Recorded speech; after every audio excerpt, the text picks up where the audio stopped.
I'm very happy to say hello to Jenny Mackness and Roy Williams. I met them face-to-face yesterday for the first time, but we are cooperating for about 3 years, and we had a lot of exchange, Skype meetings, we write a paper together, so that's what I love about e-learning, that you get to know many interesting people, and then if there's some funding, we can also invite them to come to our conference. I like the open approach and the open-mindedness. You will see they are very innovative people. Jenny Mackness is an independent education consultant and researcher, and Roy Williams worked at University of Portsmouth, and also he is now an independent researcher and consultant. And both of them they did a lot of research of MOOCs, of these new massive open online courses, and I'm happy, I'm looking forward to your input. And as the topic of their talk is open learning, there will also be some interaction with you. So don't sleep, but be aware that they will try to engage you. Okay, thank you. Thank you. Shall we get some water?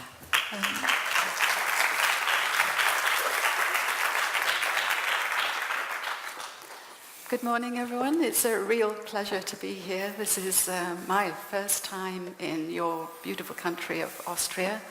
We've already seen Vienna and Innsbruck. It's been a really wonderful time already, so I'm really looking forward to today. I'm Jenny Mackness, this is Roy. As Jutta said, first we'd like to thank Jutta and the university for inviting us and Jutta's colleagues. As I said, it's a real pleasure to be here. We're going to tell you the story of our work and how we got into open learning and the kind of work we're doing now and what we have learned. We're going to share it with you, and as Jutta said, we will have 1 or 2 activities in the middle so you don't have to listen to English the entire time. My background is entirely in education, and I know that the delegate group here is from schools, from higher education, from the corporate sector, and I believe even from some charities. And for me, that's really nice because I've worked in all those sectors. Throughout all the age groups in school, in higher education, in teacher training, I believe there are people here from teacher training. I've worked in teacher training, got into online learning because we ran a distance learning teacher training course, and then as an independent consultant for online learning, and then now mostly as an independent researcher. So I'll let Roy say a little bit about himself. Good morning, and thanks very much for inviting us. It really is a pleasure to be here. My background varies. I've done a number of different things. I suppose the most important things are that my background at one end is in communication, that's communication, media studies, and also applied linguistics. I then got involved in e-learning at the University of Portsmouth, which is in the south of England, where there's a very big technology faculty, and they asked me to completely redo their e-learning. They had e-learning in the Faculty of Technology, and I changed everything they did, which was very exciting. That was in mathematics, computing, engineering, and then also in paramedic science and in education. Following that, I then became involved for the last couple of years in e-assessment in mathematics, and the e-assessment in mathematics also had some very interesting developments. I then started getting involved in research into open learning, in MOOCs and other forms of open learning. And where I am now is that I'm fascinated by the kinds of things that you can do in internet-based learning. I always say that if you use the internet, you're doing e-learning anyway. E-learning is not something new. Anybody who uses the internet for emails, searches, whatever, they're doing e-learning some of the time. So the question is not whether you do e-learning, the question is how do you do it, how do you do it better. It's very interesting, sometimes difficult, but that's my fascination at the moment, is to try and find out as a researcher, as a designer, how you can do e-learning better. Okay, this is how we started. This was, I think Roy probably a bit earlier, but for me this was my first experience of an open learning environment. And this is a visualization of it, of the environment, which was created by a German colleague from the University of Heidelberg called Mathis Melcher. And he created this map of this open learning environment. As you can see, it looks entirely chaotic. The reason is it was entirely chaotic. It's a visualization of the very first MOOC, Massive Open Online Course, that was ever carried out. So that course was called Connectivism and Connective Knowledge, and for short CCKO8. Now, the interesting thing, why was it open? It was open because, first of all, it was open access, which you would expect. Anybody could join. But in this sense, this map depicts it was open because it was, you took part in it across distributed environments. So there was no one place in the course that you went to. You didn't go to a virtual learning environment to take part in this course. You could take part in it anywhere you liked. And you'll notice on the top left there is Roy's name, and down here is my name. That's because Roy and I didn't actually meet in this MOOC, because we were in different areas of the MOOC. Roy participated mostly, but not entirely, from the forums, in the discussion forums, and I found them too busy, too noisy, didn't like them, and I participated from my blog. So we were participating in different places, and it wasn't until afterwards, when we were both interested in researching the learner experience in this open environment, that we actually got together, and we published 2 papers as a result of working in this MOOC and what the learner experience was in this MOOC. So as a result of publishing those 2 papers, we realized that it was very hard to know what learners do in open learning environments, because they're not in the sight of the teacher, they're not even really in the sight of the researcher very much. And so it's quite hard to pin down exactly what happens in an open learning environment. And this picture here, I don't know if you have this phenomenon here in Austria. This is a murmuration, you do have it, of starlings, good. Because in nature you can see examples of emergence, and this is one example which has sort of similarities to the way, the dynamics of what happens in a truly open learning environment. So here we have these starlings forming, flocking at night before they roost, and there's no way you can predict what they're going to do, what pattern they're going to form. There's no way you can predict what you're going to see, exactly like in an open learning environment from the teacher's perspective. A key thing in that my understanding is in the scientific research that's been done of these starlings is that they interact with each other. It's a social activity that they have that's going on. But there is no leader.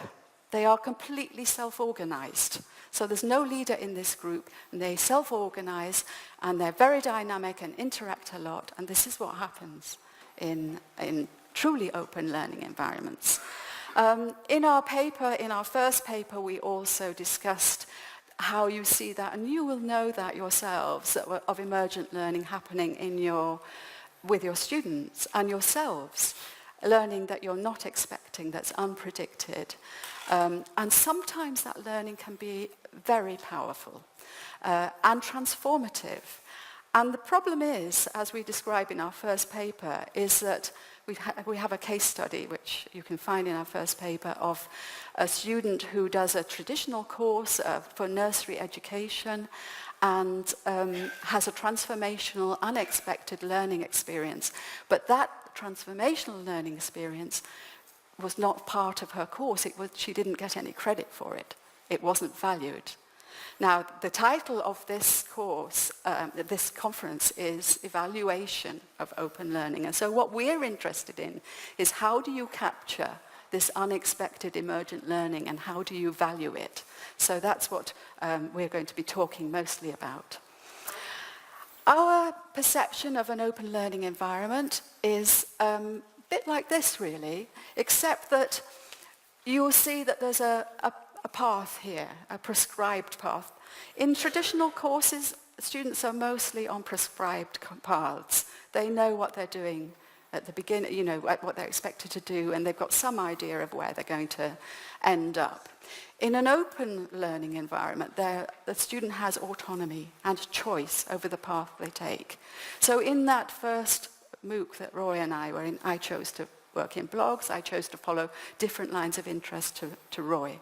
So in an open learning environment, there's multi-choice, multi-path, and you can choose what to do, and it's very unpredictable, and it can be scary and chaotic for the learner. So in this environment, you can't see what's over the horizon. You don't know where you're going. You could wander anywhere in here. You wouldn't know what resources you were going to come across. You wouldn't know who you were going to meet.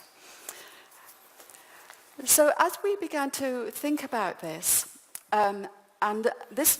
we've been working on this research since 2008, and it's been developing. I really like that aspect of the research, that it's not just one paper, publish and move on to the next thing. We've actually developed and keep thinking about it.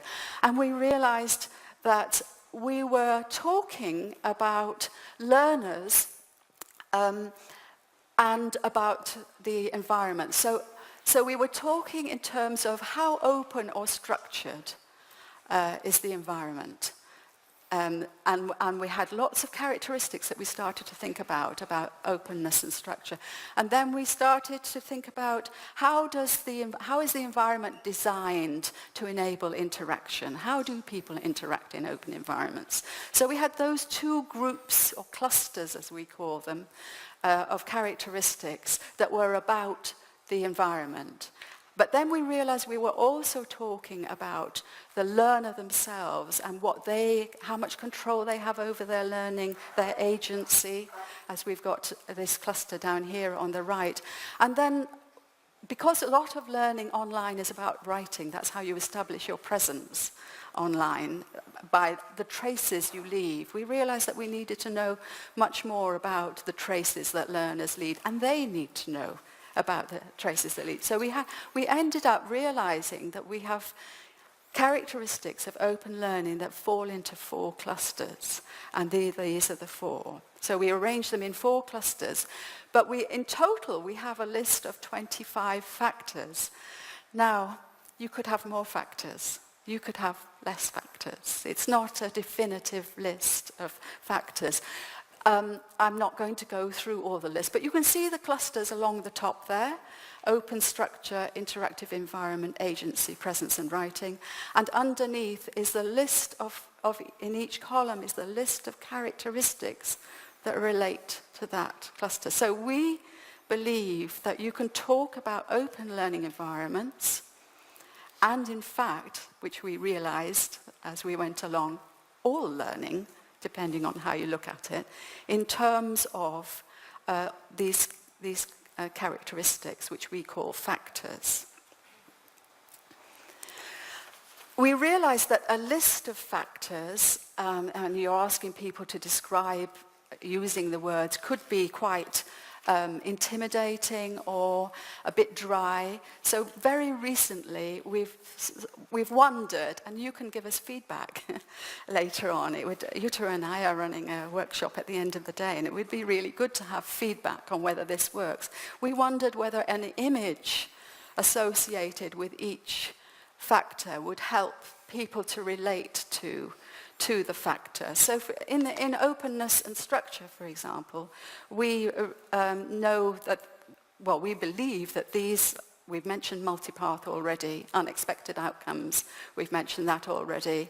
It's a disruptive, we mentioned chaotic environment. There is risk in the environment, and we believe that these are the sorts of ideas that we need to be talking about when we're talking about how people learn in the environment. So for each of the clusters, we've gathered together a set of images, and we hope that these help to understand the factors and characteristics. So I'm just going to go through those and show you them. So this is the interactive environment cluster with different factors. This is the agency factor where the agency cluster where the learners start to take control of their learning. How much control do they have over what they can do and their capabilities? And this is the presence and writing cluster, which we thought was important. This cluster was the last one that we worked on, and we actually found this quite hard ourselves to get together. So, where do footprints fit in? This is what I've talked about so far is the background to our thinking about footprints. We realized, just as Matthias Melcher had done a visualization of the Open MOOC right at the beginning, we realized that it would be very helpful if we could produce a visualization of people's understanding of the factors. And we call that the footprints of emergence. And it's a deeply reflective tool for eliciting tacit understanding of people's experience in an open learning environment. Now, Matthias Melcher also created the animated GIF for us. It's in the top left corner. And from that, you can see that it can be a scary, chaotic kind of experience, that you can fall off this course, and you will know, if you've been following MOOC research, that many, many learners fall off or fall out of the course. The completion rates are quite low in a lot of MOOCs. So that's an experience that you can have. But here, in this animated GIF, it looks like you can fall around the middle, down the middle as well. But in our model, you don't fall down the middle. Our model follows the landscape across the bottom here. And we describe it as being, the learner describes, and by learner I mean designer, teacher, student, everybody. The learner describes their experience on a spectrum of prescribed learning to emergent learning and chaotic learning. So we don't believe that prescribed learning is wrong at all. So that's the opposite of open learning. But we do believe we need to know more about open learning because learners are moving more into the open in their learning. So here we have on this landscape along the bottom, the prescribed learning zone is in the middle, and the dip in the middle. And that relates to the central dark spot on the circle. The circle is where the footprint is drawn, ultimately. It'll all become clear as we go through. So in the prescribed zone, you can see that it's quite narrow zone. There's not a lot of room for the learner to move. And for the learner to get out of that, tell me what to do and I'll do it zone, that's what that zone is. They have to have quite a steep climb to get out of it. They have to be quite strong to get out of that zone, and maybe with support. And then they move up onto an open plateau, rather like the open image that I showed of the field and the path there. So they move out onto the open plateau, and that zone on the circle is the white zone. And we think that in there is where you're most likely to get emergent learning. That's where the learning is, you don't know what's going to happen. It's multipath, unexpected, unpredictable. You're out in the open. You can go in any direction you want. And so that is where the emergent learning is most likely to happen. In the white zone, we call that the sweet spot, sweet emergent learning. That is where you've come out of the prescribed zone, you've taken control, and things are going well. If you move further out, it gets a bit darker because the learning becomes more challenging. It can be more challenging out there. That's not a bad thing necessarily. I've worked with some people who've drawn footprints who have said they want to be out there. They want that challenge. They want it for their students. So they push them out there when they design the courses. But if you get too near the edge, you get to the edge of chaos and you can fall out of the course. So when we're looking at using the factors that I've just very briefly showed you and considering them, we consider each factor from prescribed to emergent learning. And for each one, we have a description, as you can see here. In the paper that we've produced for this conference, we give you the entire list of the factors and descriptors, so you can see them all. But this is what our list, the first two factors in the open structure cluster looks like in the description we've given. This also was probably one of the hardest things we've had to do. And I know that for Jutta and her team it's been quite hard because they've had to translate what we've done. And some of the language is quite difficult. So you can see for each factor, risk is a factor. We have a question that tries to spark discussion about it. And then we have a description from prescribed to the edge of chaos. And then we have opportunity for the person who's using the footprints to give their comment and justify where they place themselves on that spectrum. So those are just two factors there that I've described. Okay, I'm going to hand over to Roy now for a bit. Thanks, Jenny.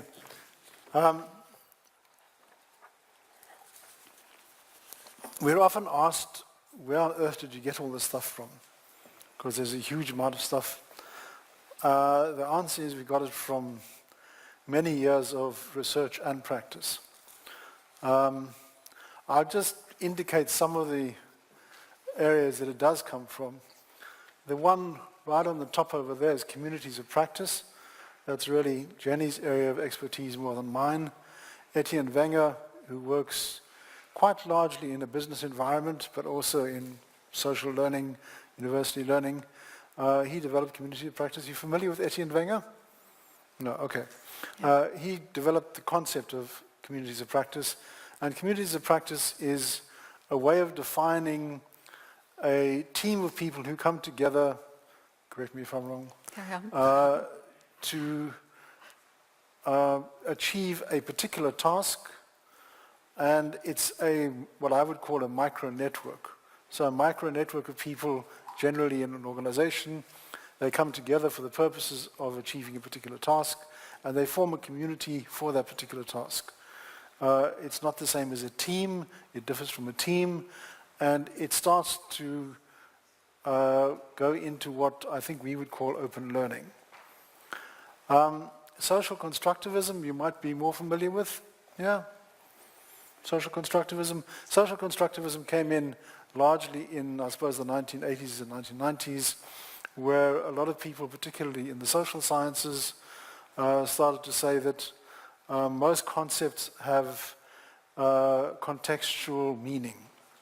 So politics, class, race, gender, all of these kinds of things. It depends who you are. If you ask a woman what's gender, she'll give you an answer. You ask a man what is gender, they say it's irrelevant. Whoops. Shouldn't do that. Bad idea. But the idea is that social constructivism says that a lot of what you learn not only because there is a conceptual structure and an intellectual structure to what you're doing, but you're also interpreting that from the point of view of where you are in society. So, yes, there is an intellectual structure, but yes, there is also a personal point of view which informs the way that you interpret that structure. And two people sitting next to each other in the audience might say gender is a different thing. particularly if one is a male, one is a female. So that's social constructivism. Affordances is at the top here. It's the work of a guy called Gibson. It comes from the field of evolutionary psychology. Gibson went from animal evolution right through to human evolution, and he tries to look at the way that people adapt. And adaptation is change, and change is about learning. So he has a theory of adaptation, change, evolution, and learning, which for me, very interestingly, because I also have a medical background at some stage in my life, it unifies biological and social. Not because they're the same, but because there are some factors in biological evolution which are very interesting, and you can apply them to social evolution. That might not be what your interest is, but it's certainly one of the interests that I picked up on. At the bottom is complexity theory over there. Complexity theory, if you're not in mathematics or computing, is often a very scary subject because it sounds too complex, it sounds crazy. It's actually fairly straightforward. If you understand what the starlings do in murmurings, that slide right at the beginning, what starlings do is they follow a small number of simple rules, and you get very complex behavior. If you have a look at Wikipedia, you might or might not like Wikipedia. Wikipedia is much the same as the starlings. There's a very, very close correspondence. In Wikipedia, you have a few simple rules, and you have a whole lot of people applying those simple rules. And if everybody applies the same simple rules, if you're a starling, you get murmurings. If you're a human being, you get Wikipedia. Neither of which are perfect, but there's a link. The last one is connectivism. Connectivism came out of the practice of MOOCs. Two people, George Siemens and Stephen Downes, started off doing MOOCs, and out of the practice of MOOCs, they developed a theory of connectivism. Connectivism is network learning. Mm-hmm. Okay. Yeah? Carry on. We'd like you to do some work because we are very strong believers in doing is better than thinking. And doing and thinking at the same time is better than either of them. So you're going to have to do some work. It's quite simple. What you have to think about is risk as a factor in open learning. Risk can be a factor in open learning. Whether you do social media or not doesn't matter. If you use e-learning, if you use searches, you use email, there's some risk involved. If you go onto the internet and you type in some search term, you get all sorts of things. And sometimes you go into places that are totally confusing. In e-learning, the same thing. Sometimes you say e-learning is great, we can see anything we like on the internet. Well, the internet is huge, it's massive. What on earth do I do with something that big? Some people say, I don't want to go there, it's too risky, it's too frightening. That's what you need to think about. So, I'll give you the English version, and then I'll put up the German version.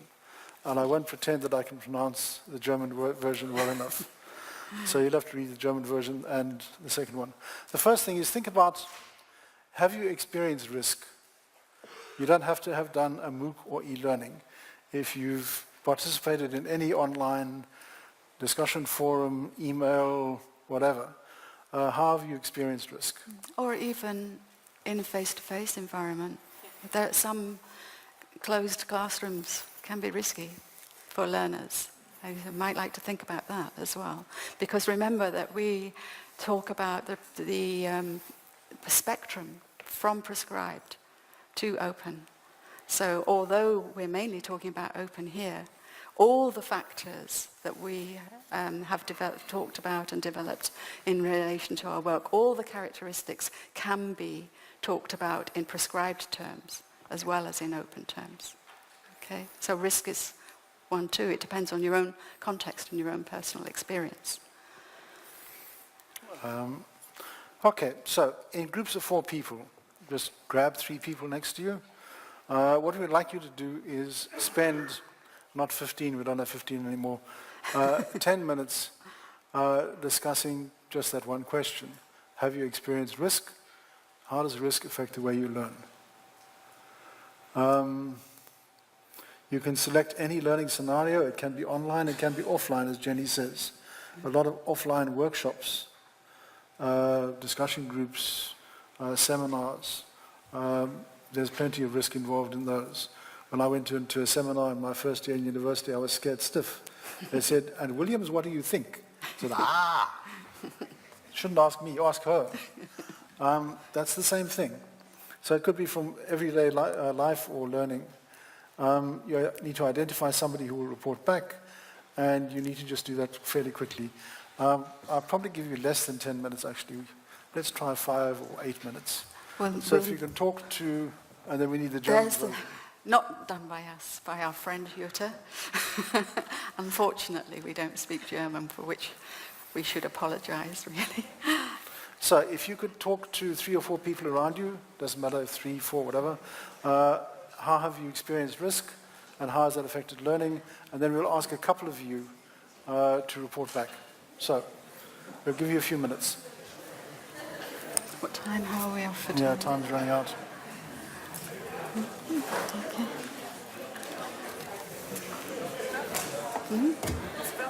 Good. We're a bit short of time. A little bit short.